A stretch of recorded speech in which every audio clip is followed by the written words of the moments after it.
My testimony. I was born in the city of Bristol, England on July 25th, 1958.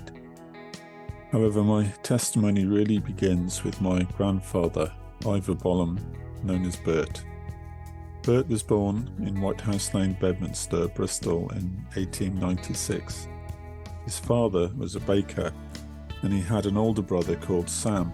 Later, he also had a younger sister called May and a younger brother called Fred. Bert's early years were blighted with polio, known at the time as infantile paralysis. This left him lame for the rest of his life, and he required a surgical boot with a metal brace on it in order to walk.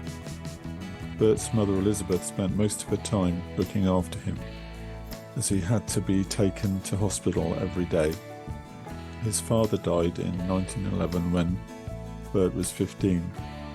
When Bert left school, he got a job as an apprentice tailor in Park Street Bristol, and he was able to contribute to their family finances.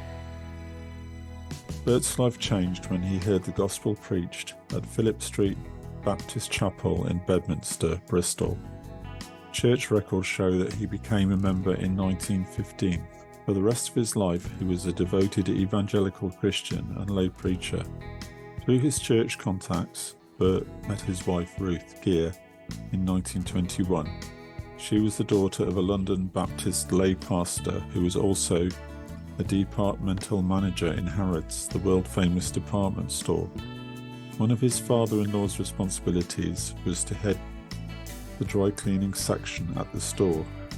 He encouraged his own son Harold to set up in a dry cleaning business along with Bert. In 1924, they set up the Super Valet service on Redcliffe Hill in Bristol. Harold died tragically young, but after a false start, when Bert went back to tailoring, Bert persevered with the dry cleaning business with the help of his brothers. Over the years, the business, now known as Bollom Bristol Limited, expanded rapidly and at its height had shops all over the south of England. My father, Philip Bollom, was born in 1926, and he worked all his life in the dry cleaning industry, firstly for the family business and then for Johnson Group Cleaners, which bought out Bollom Bristol Limited. He eventually became chairman of Johnson Group Cleaners, which was, in the 1980s, the world's largest dry cleaning company. I've always looked on my grandfather's life as a testament to God's grace and power. Bert was not even expected to live as a child, and yet with God's help, he was able to create a successful business and have a family of his own. Even with this example in our family, I did not become a Christian for a long time. I was never an atheist, but I did not have any firm beliefs. After school and university, I just drifted, doing temporary jobs, unable to make any sort of progress. In 1984, I was working in Bristol for a company called Rediffusion, installing cable TV in people's houses. This involved driving around Bristol in a van with my workmates and connecting customers' houses to the Rediffusion cable network. As we were driving around, we would see posters for an evangelist called Billy Graham, who was coming to Bristol in May of that year to preach the gospel at Ashton Gate Football Stadium. My workmate Mark and I decided to go along, and in fact we went 3 times. On the third evening, we both went forward and prayed a prayer of commitment to Jesus Christ. I believe this opened the door for God to start working in my life, although outwardly I did not change. I could not find a local church to attend and did not follow up the commitment I had made. However, my life did start to improve. I passed an exam to get into the civil service and was able to get my first decent job in Bristol. I bought a flat and thought my life would be simply earning more money, getting married, having a family, and a better place to live. Things didn't work out that way. I suffered badly with kidney stones, and in 1986 I went into hospital to have them removed as they were blocking my ureter, which is the tube which connects your kidneys with your bladder. By this time in my life, I had just met some people from a church in Bristol called the Fellowship of the King and had been to some of their meetings. I remember walking home from a meeting in a hall in Bedminster and realising that I had to make a definite commitment to Christianity and stick to it. Anyway, shortly after this, I went into hospital for the operation. I was in for 10 days, and during this time, God started to soften my heart. Watching the nurses go about their work, I realised that any one of them was a better person than me. At least they had chosen to care for people, whereas my own life up to this point had been completely selfish. I had never thought about anyone but myself, and my heart was as hard as stone. I felt this so strongly that I actually started weeping in my hospital bed, and for several weeks afterwards I could feel God cracking my heart and taking away the hardness. Once I was discharged from hospital, I went back to work, but immediately the old kidney pains returned. The pain became so bad that I had to come home from work and return to my flat. The pain at this point was so bad that I just wanted to die. I curled up in a ball and felt myself going cold. My fingernails turned blue. I started saying sorry to God for all the things I had done wrong, as I wanted to put myself right with Him before I died. Right at the back of my mind, there was the thought that I should leave the job in the civil service.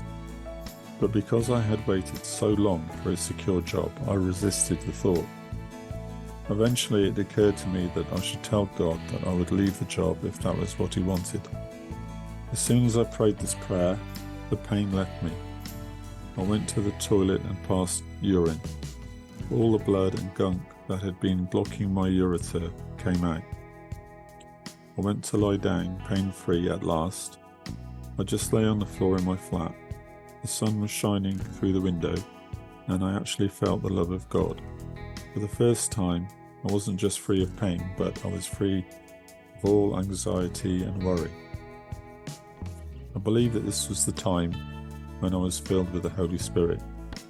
Shortly afterwards, I started to speak in tongues after asking God for the gift and receiving prayer from church members.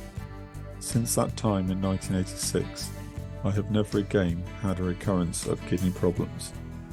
I handed in my notice at work, and for the following year worked for the Fellowship of the King Church for the equivalent of unemployment benefit. My desire was to be an evangelist and preach the gospel, but my gifts weren't really in that area. The pastor of the church thought I would be a good psychiatric nurse, as I had a heart for hurting people. At the end of my year with the church, I did my nurse training, and since then I have always worked with people on the margins. By this I mean people with mental health issues, homeless people, addicts, and what the Bible calls the broken-hearted. This isn't actually what I would have chosen to do, but it's where God has led me, and I find that as long as I stay in this area of work, there is fruit in it. When I move out of this area and try to do something else, it becomes fruitless. So that is essentially my testimony. God has allowed me to start this ministry, which I've called Prophecy Workshop. I've always been a reader and a consumer of information, but a few years back I felt God was saying to me that I should stop consuming and start producing. Consequently, when I feel I have something to say, I publish it online. As far as my personal testimony goes, there are 3 main points that I want to highlight from it. Firstly, God has to be first in our lives. If I hadn't agreed with God to leave the civil service job, He would have ended my life in 1986, because the job would have been higher in a pecking order of my life than Him. Secondly, we can only be fruitful in the areas where God calls us. There are many good things to do, but we should stick to the areas where we are called. And thirdly, be specific in what you believe. Jesus is the way. There is no other way. Thank you for listening. Everyone has a testimony to give, and this is mine. I hope to meet you in heaven, if not before.